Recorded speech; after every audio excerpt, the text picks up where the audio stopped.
Welcome to Post Games. This is episode 0. It's sort of an audio FAQ for me, the show, and the Patreon. If you haven't listened to episode 1 or any other episode, please stop and do that first. But if you have heard an episode and you'd like to know more about my plans for the show, its structure, and how you can keep it alive, then please make yourself at home. The title of this episode is, Hello? Is this thing on? Act 1, what is Post Games? Act 2, an interview with platformer founder and Hard Fork co-host Casey Newton about independent journalism. Act 3, a little bitty surprise. Let's get to it.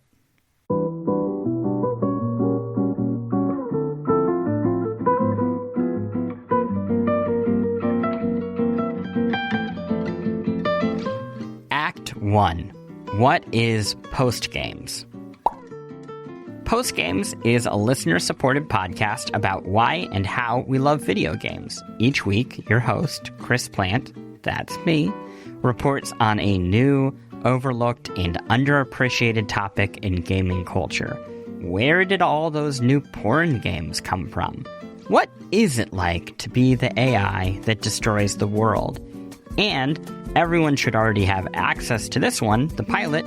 How has one award turned tiny indie game makers into big-name millionaires? I combine original reporting, research, interviews, and writing with a traditional audio magazine structure. My goal is to keep things entertaining, informative, and always under 90 minutes. Because Post Games is meant to be listened to, not buried in a backlog. If you're like me, which is a grown-up with too much to do in life, you probably love video games, and you probably love podcasts. You're listening to an episode 0 of something, but you don't always have time for both. So I'm really hoping that this show can help.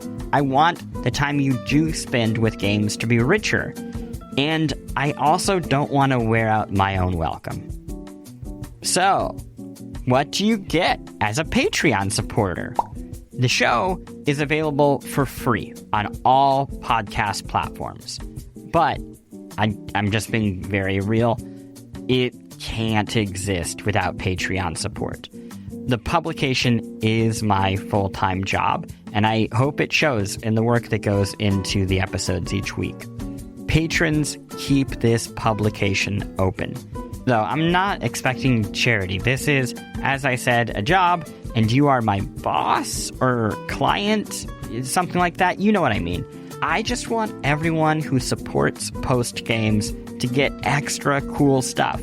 Not just every month, but every week. So here are the incentives. You get a bonus act in every episode. You get early access to episodes each Friday at 5 p.m. Eastern, a perfect way to start your weekend, in my opinion. And you can listen to that via your preferred podcast platform. You also get expanded and early newsletter posts on Patreon. Everything is ad-free. And you get Video Game Journalism 101, a year-long video series that adapts my NYU Intro to Game Journalism course for the current state of games, culture, and media. A new course will be available on the first Monday of each month. There are 12, potentially 13 courses once I'm done with it, so it'll take you through the year. Who is the host of Post Games? Thank you for asking. Hi, I'm Chris Plant. Very nice to meet you. For nearly 20 years, I wrote video game criticism and journalism for gaming's core demographic, teenagers and college kids. I loved reporting for hundreds of thousands of people and overseeing a publication visited by quite literally millions of people each month. But a funny thing happened along the way. I got older. And so did the people that I was making stuff for. Post Games is designed to be enjoyed by a few 1,000 excited listeners, not tens of millions of indifferent passersby. The stories are chosen based on subscribers' questions and interests and my own, not daily SEO trends. I think of this part of my career like an actor leaving TV for the theater. They're eager to perform for people rather than a camera lens, if that makes sense. And while anyone can tune in, the show is made for people who love games but don't have the time that they used to, which kind of means grown-ups. Anyway, I'm really excited to share this space, and I hope you are too. Why should you trust me? This is a lot more talking about myself than I really like to do. I co-founded Polygon. It's a video game media brand that has lasted over 13 years. I was the editor-in-chief for a chunk of that time, and during my tenure, we won a number of awards and got nominated for 2 Ellys or ASMEs, whichever you'd like to call them. Basically think the Oscars of magazine journalism. We produced a feature-length documentary, we published a zine about unionization across game development, and we published thousands of stories and hundreds of videos. And they're all wonderful. Fortunately, they're still online. You can find them at polygon.com or youtube.com/polygon. I'm also the co-host of The Besties and The Resties, one of the longest running and most listened to video game conversation podcasts. I've edited tabletop games like Quest. I've co-authored the story for podcasts like Limetown. Got turned into a TV show, actually, with Jessica Biel. And I launched a video game journalism course at NYU, as I said. Plus, my writing has appeared all over the internet, from defunct publications like 1UP and Killscreen to industry titans like The Guardian and The New York Times. All of which is to say, I have dedicated my adult life to helping people understand, interrogate, and appreciate video games. And this is the latest phase of that. Who makes Post Games? Me. Pretty much just me. For the foreseeable future, Post Games will be a solo operation. I write, edit, and produce the show, and I handle booking, interviews, and promotion. But there are people I want to give some credit to here. The show's logo is by Happy Camp creative director James Barham, and the theme is by Mark Sparling. Both people are absolute wonderful talents, and you should check out their work. And that is it. That's everything you need to know. Everything else you'll just find and discover through the show itself. Like I said, that's what I want you to listen to. But thanks for learning more, and thank you seriously for considering the Patreon. I really want to keep doing this. Anyway, let's take a break. Up next, we have an interview with my friend, Casey Newton. He is the founder of Platformer. He is also co-host of Hard Fork, the New York Times wonderful podcast. I never miss an episode. He's also, unfortunately, one of the funniest and most charming people I know. I don't get how people get to be like everything great all at once, but I do appreciate that I get to bask in its glory. So we'll do that right after this. We'll talk about independent journalism with one of the biggest independent journalists. It is a new year and you want to eat better, but you still have no time to work with. You have no energy. You have so much going on in your life. Oh, what do? You do Factor. 2 minutes, real food, and you are done. You're not failing at eating healthy. You're failing at having 3 extra hours in every night. You're failing at not being a chef and wanting to do cleanup. Factor takes care of that. It has delicious food that is good for you. You got lean proteins, colorful veggies, whole food ingredients, and none of the yucky stuff, no refined sugars, no artificial sweeteners. Each will offer you whatever you need to match your lifestyle. For me, Mediterranean diet, it really works well. But maybe you need something else, like a high-protein diet or GLP-1 support or ready-to-eat salads. Whatever it is, Factor wants to meet you on your page. Always fresh, never frozen, and like I said, ready in 2 minutes with no prep, no cleanup. Just chill. I use Factor. I think that you should too. Head to factormeals.com/postgames, 50 off, and use code postgames50 off to get 50% off your first Factor box, plus free breakfast for a year. Offer only valid for new Factor customers with code and qualifying auto-renewing subscriptions purchase. Make healthier eating easy with Factor.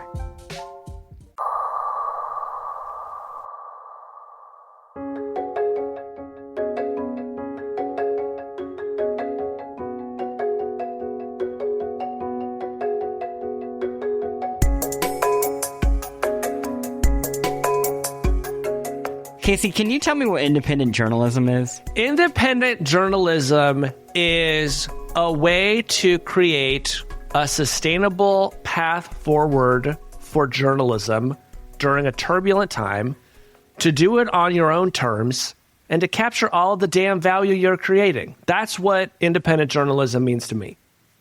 So you're saying sustainable and journalism? Mm-hmm. Yeah, it's not something we've heard a lot in our careers. How long has your journey been in, what has been independent journalism during that period? Yeah, so I started my company, Platformer, in October 2020. So we're a few months away from the 5th anniversary. At the time, there was not a ton of independent journalism going on, although there was some. I was really inspired by the writer and thinker Ben Thompson, who I think would probably identify more as an analyst, but does do his own journalism. And he had kind of pioneered this approach of, I'm going to write a bunch every week. I'm going to sell it for $100 a year. And if that seems interesting to you, go for it. And he did it. And because he's great at what he does, he was very successful and he was able to build an independent life for himself. Around that same time, a company called Substack had started up, basically wondering, could we create a platform that let anyone become a Ben Thompson? And I talked with them a bit over the years. It hadn't quite seemed like the right moment to do something. But in 2020, for a bunch of reasons, the timing did feel right, and I did jump, and that's where I landed for the first couple of years. And then you shifted around, you grew a billion times. Like, what all happens after that? Well, I mean, I think I was able to find real demand for the thing that I was creating. I write a newsletter about the intersection between tech and democracy. I launched my company at a time when there was a ton of demand for news and analysis around that subject. And so within, I would say, a week or so of turning on paid subscriptions, I felt comfortable enough to say, this is just my full-time job now, which was really exciting. Within about 6 months, I was making as much money as I had made at The Verge, which was my previous job. And then it just kind of kept growing from there. So, you know, I am an evangelist for this life because I have sort of lived firsthand how cool it can be when it works out. So we have talked over the years about what actually works in independent journalism. What do you think is the secret sauce? So, I mean, I think the first thing to say is that truly every single business is different. Like, it's so common to me when I'm talking to another person who's pursuing this line of work about their business, and I'll just see something that makes me realize, like, oh, your business is completely different than mine. It can be in who is the audience, or how are you monetizing the business? Or like, what cadence should your product come out on? What form should your product take? Should it be a newsletter? Should it be a podcast? Should it be an event series, right?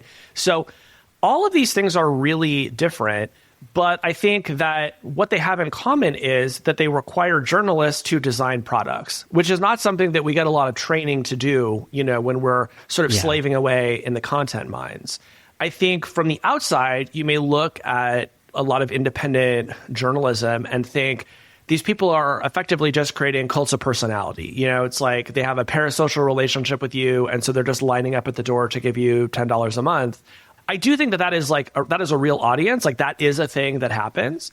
But I think if you look at most of the biggest and most successful businesses, they are meeting some unmet need in a marketplace. Like they have discovered a demand for something that was not being filled, and they've built a product around trying to fill that demand. So when I talk to people like yourself who are thinking about this life, I'm trying to get them in that mode of product thinking and away from maybe a more simplistic idea that's like, well, if I have this many followers on social media, 1% of those people will convert and pay me for anything that I might do. Yeah, it's the hardest thing to be told and the most challenging thing to find an answer to, because you want it to be, oh, I'm just going to write game reviews and like surely there's an audience for that. But for me, after we had talked, I mean, years ago when we were ramping up the Besties Patreon, it hit me that, oh, we had made a product without even trying to. Yeah. And we got really lucky. And that's the benefit of doing something for like 13 years or whatever. If it's going to survive, you kind of have to do it intentionally or not. Oh, we made a video game podcast that wasn't 4 hours long, that had 4 different opinions on the new thing of the week for people who are presumably over the age of 35. Yeah. And like that is serving an audience. That quick summary is it. And it's something that I have been thinking about a ton with this show. There's a lot of people that I've met over the years who I think would be generous enough to fund the show for a month. But if I'm not giving them something, and nobody should like have to pay for something if it's not giving them something. So the way that I often frame this is just I encourage people considering this line of work to think about yourself as doing a job for someone, right? It's like when you're sitting down to make whatever the thing that is you're making, think about it in terms of doing a job for someone else. So for example, one of the things that I do, I write a lot about tech platforms. I read a lot every day about tech platforms, and then I come to you 3 times a week and I say, here was the most interesting stuff. I'm going to give it some hierarchy. So I'm going to put the most important stuff at the top, right? I'm going to try to make it sort of easy to skim. And if you've been in meetings all day, you can go through Platformer and hopefully you'll have a sense of what happened in your industry. And maybe that makes you a little bit better at your job. That's a job that I'm trying to do for somebody, right? Some days maybe more successfully than others. But what I like about that is it actually is good for your mental health to wake up every day feeling like you are putting yourself in service of something. I think if you wake up every day and instead it's like, what is my most provocative take that I might offer to get some reposts on social media? That way lies madness, you know? Yeah. And so I think you want to try to shrink away from the sort of cult of personality stuff and always be asking yourself, what does my audience actually need from me that I could give them and would be fun to make? Totally. I mean, my dream listener, right, is somebody who is putting on the show. They've just gotten off work. They have an hour to get home before they're now going to go into a weekend, and they have all these other obligations that are going to kick in. And they're going to put this on, and they're going to learn something really cool about this thing they love that they didn't know, and they won't have any of the bullshit. Yeah. They won't also then see people replying. They won't see all of the people kind of figuring out their ideas along the way. And then they get home, they turn off the car, and then like, I'll see you next week. Yeah. That feels like a healthy relationship versus, you're right, that as someone who's been in that grind, well, how am I going to get you to turn to my radio station today? Mm-hmm. And that's tough. It is. But no, I really like the way you're framing that. Like, you have a clear idea of who you want to be listening to your show, what it is going to give them, why they would like that. And also, I think like the knowledge that making that will like bring you joy and satisfaction, because that's also like really important to doing this work for the long term. Yeah. What have you learned about, I guess, yourself as an independent journalist that you did not know when you were working at The Verge? One thing I learned was I just like the business aspects, right? I mean, like running a business is kind of a video game unto itself. You are just trying to make certain numbers go up. Think about all the simulators that you've played that have, you know, maybe touched on various aspects of running a business. Now you get to do it for real. And like when you have a hit piece, a hit episode, whatever it might be, and you start to see new subscribers coming in, or, you know, like the revenue goes up, you know, it's amazing. So that's not something that I anticipated. I thought about the business stuff only in terms of how annoying I thought it would be. And it definitely has its annoyances. But man, like to create a business and watch it grow and then be able to like hire other people, like that was all just like super fun and like was not anything that I was thinking about, you know, back when I first started Platformer. So part of why I wanted to do this episode 0 for people who are considering subscribing is so that they understand the work of it. My fear is that it does get glommed in with the rest of the internet, right? And it's like, well, I'm paying you this, and the thing just gets made. What is some of the invisible work that you think a subscriber or somebody, funding independent journalism wouldn't notice or see? Yeah, so you do become kind of your own HR, payroll, accountant, bookkeeper, right? A lot of functions that are just sort of done for you. If you're a W-2 employee, all of a sudden you have to figure out for yourself. So anybody who is funding an independent journalist probably is helping them pay for their accountant. They're helping them pay for their healthcare. They're helping them pay for all of the various web hosting costs, right? Like Platformer is hosted on a service called Ghost, costs, thousands of dollars a year in order to be able to serve that. That is funded through reader revenue, right? But I think this model is really cool because when you become a paid subscriber at a bigger institution, it just kind of feels like all of that money is just, disappearing into a void. And who knows how your particular $100 gets spent. If you give Chris Plant $100 today, I can guarantee you that he will see the dentist this year, which I've been trying to get him to do for years. And this could actually be the way that this happens. And so I hope people pay. This year's the year, maybe. Yeah. I am actually picking up a retainer today. Wow. So I guess it's a night guard. I don't want to brag. But I am making as much use of what remains of my health insurance from my former employer while I still can. That's great. I love that you're getting a retainer. A lot of people don't know that you're only 14. He's had a lot of success in his life for a 14-year-old boy. We're very proud of him. Very precocious. It takes a lot of time to paint on this fake beard. Yeah. That also explains why it's so patchy. Jesus. How have you seen the audience itself change over the years as they've come to understand what this is? Yeah, I mean, in part just because your business will churn. I mean, like this has been true of Platformer since the beginning. It's like every month, like 1% to 3% of people are just like, the hell with this man. That could be kind of taxing on you, right? Because you sort of always have to be out there finding new people who appreciate what you do and are willing to pay for you. But I think that is inevitable in the sort of media and entertainment business because it is in the nature of it that the subjects change, the interests change. There was a moment when I would walk into random bars and hear people talking about like whether Facebook should remove this post or that post or restore that account. Like that was like bar night conversation for a couple of years. And I was able to build a business around like helping those people have better conversation. Like that's amazing. That's not a business anymore. People are very tired of that. And so I have to go back out and say, okay, yes, I used to write a lot about Facebook, but ultimately what I was really writing about was essentially technology, policy, and governance, and sort of the frontiers of those policies and that governance. And so what is the new frontier? And that's actually my job, is I have to like go find the new frontier, and I have to bring you along with me. And I have to make the case, hey, did you really care about Facebook and content moderation in 2017? What if I told you that a very similar debate is happening right now in the world of AI, and it's arguably much more consequential, which is something I believe. That's now my job as the entrepreneur, is I have to bring you along for that journey. And, some days I feel like that works really well, and sometimes I feel like it's not translating at all. But, this is the dance. The sleight of hand there that blows my mind with Hard Fork is nurturing the interest of your listeners, and I know some of that is intentional and maybe some of that is just happens, but I don't know when Hard Fork became largely an AI podcast, but it happened at some point, and I enjoy it just the way I enjoyed it before, and I know also that it will become something else. I think Ezra Klein's show is the same thing too, where it's like 2 years ago he was talking about like music theory, and now it seems like a totally unimaginable version of the show.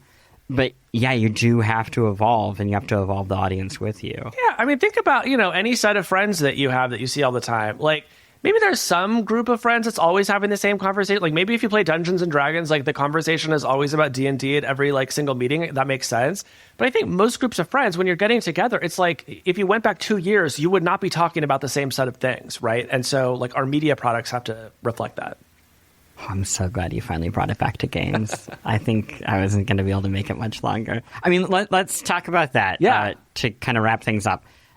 Two things I really want to know from you. One, what games do you like? Let's see. I'm a video game normie, but I do think I have an edge to me. Like, I read recently that most people do not play video games that came out this year, right? That like most people are playing like older games. That's not me. Like, I kind of always want to play the game of the moment a little bit. Recently, I got a gaming laptop, Chris, which I know your audience is like, a laptop, die. But like, what you need to understand is that this laptop was given to me for free. And okay, so that felt like a really good reason to try a gaming laptop. Verb choice matters. Yeah. You said got. I think received. I received it. I received it. I received a gaming laptop, okay? Okay. And I haven't had a PC in more than 20 years. And this particular laptop just came with like free Game Pass. And I was like, oh, this is great. Because like, you know. Yeah. And so I've now become the sort of gamer that just plays 15% of a lot of different things. So, you know, I played 15% of Indiana Jones. I played 15% of Stardew Valley. I played 15% of Dead Cells. Most recently, I've been playing Blueprints, which I got a lot further in. I would say I'm probably in the like 70, 80% realm on that one. And I just started playing the Claire Obscur game that everyone is loving, and I'm like, I don't know, like 5 or 6 hours into that. So that maybe hopefully gives you a sense of, you know, how I'm wasting my life. That goes to the last one. What should I chase? What story and games do you want to hear told? Here's the story I want to hear told. Okay, here's the question. Is parrying a young person's game? What do I mean by that? Chris, I play these video games. I play Claire Obscur. Every single interaction, it wants me to parry this and parry that. And these parry windows, we're measuring them in like the single-digit frames. Maybe when I was 14, like you are, I had the ability to react within a 6-frame window. That time in my life is over. And I understand somebody's, you know, you can fine-tune the parry window. That's actually great. I feel like I'm not actually seeing that much. But what I want to know is there a moment in a person's life where their reflex time drops below the median parry window in a AAA video game? I like it. I will look into that for you. I will also give you a recommendation. Please. Which is Doom: The Dark Ages, which is available on Game Pass now. You have to parry a lot in it. Ugh. And the parry window in this game is, I would say, roughly the size of the Atlantic Ocean. Okay, good. I mean, an attack is maybe coming at you. It is Austin Powers, that scene where the steamroller is going to go over the guy. Classic Austin Powers reference. Classic, timely reference. It is that level of, hey, would you like to parry Love it. at any given time? And it's great. More games need to do that. It makes you feel like you're great. Yes. But in reality, it's basically a block. It's basically a block. Look, sometimes I'll get off a parry in Claire Obscur, and like it does feel very cool. My problem is when I do it, I never think like, oh yeah, I did it correctly that time as opposed to the other times. It just feels like I flipped a coin, and this time the engine was like, okay, yeah, give him a parry this time. Like, so there's a complete disconnect, and I feel this across so many video games. And people are saying, "How old are you, Casey?" I'm 44. Okay, I'll be very transparent about this. Maybe you're 26 and you're still, pairing with the best of them. Congratulations. I'm here to tell you, it's not always going to be that way. I mean, I can tell you as a 14-year-old, it's still pretty damn tough. See, and that's a 14-year-old saying that. And I know, and I look a little older because I have painted on the beard, but it's still pretty damn tough. Thank you so much for doing this, Casey. I super appreciate it. Before we wrap, what words would you use to describe somebody who subscribes to Post Games? I would say legend. I would say icon. I would say hero of the revolution. I would say gives a damn. Yeah. I would say believes a better world is possible. I would say knows how to have a good time. I would say, yes, there's business in the front, but there's also party in the back. So that's what I would say about a post-game subscriber. Thank you. Well, thank you so much for being here. Thank you so much for having me. And where can people find you again? Don't look for me. You don't want this. Don't you dare look for me. Don't look for me. Stay away. Okay. I got enough. I got enough to deal with. Good. Yeah. Thank you. Okay, I'll see you later. Thanks, Chris. Bye.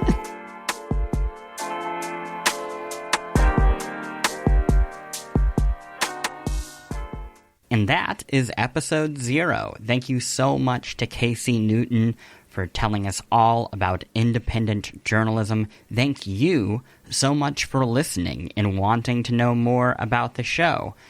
Want to subscribe and support it and keep it alive? Go to patreon.com/postgames.